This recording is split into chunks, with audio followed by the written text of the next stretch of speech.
My dad beat the shit out of me when I was growing up, and beat the shit out of me, beat the shit out, out of my mom.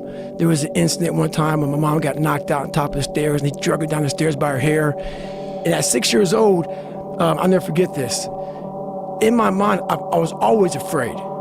My whole life I was afraid, but I had this fucking voice, this conscience that would always be battling me, saying, hey, you gotta get up and do something. But I think it was a combination of things, of growing up after the Second World War in 1947. I was born, and to grow up with no food, with starvation and famine, and my mother going around what they call hamstering, which means begging various different farmers for food, so she had food for the children.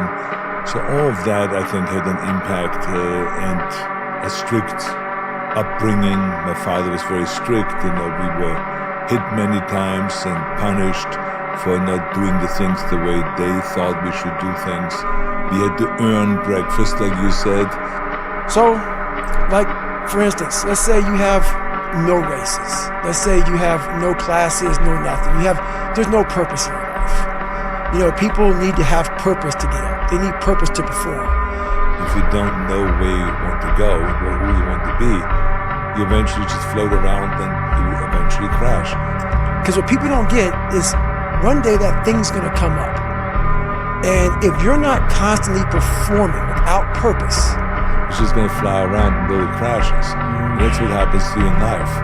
I didn't want to do shit. I was just afraid. Now I fucking thrive in that shit.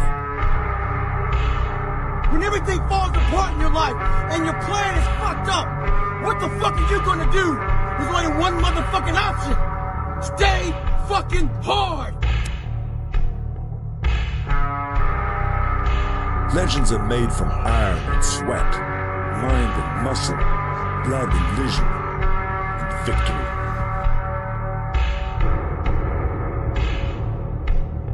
You can have the best airplane in the world with the most advanced pilot, but if he doesn't even know where to go, you're not going to be ready when the time comes. You grow up and you make game-winning shots and it's awesome. You come back the next day and miss a game-winning shot and it's misery. And then the next day comes and you're back playing again, and you understand that life has this cyclical nature where it's, what you do on Monday, it's fantastic, but then Tuesday is a bad day. But guess what? There's Wednesday. Yeah. So are we just supposed to live our lives like this the whole time? Versus just staying like this and understanding that it's really just a journey of evolution. Every day is just constant improvement, constant curiosity, constantly getting better. The results don't really matter. Monday, get better. Tuesday, get better. Wednesday, get better, right? And you do that over a period of time, not like 1 month or 2 months. I mean, it's 3, 4, 5, 6, 7, 8, 9, 10 years. And then you can get to where you want to go. So if you wake up in the morning and you don't want to do something, you don't care enough about yourself. To say, okay, it's okay to fail because you're going to be loved no matter what.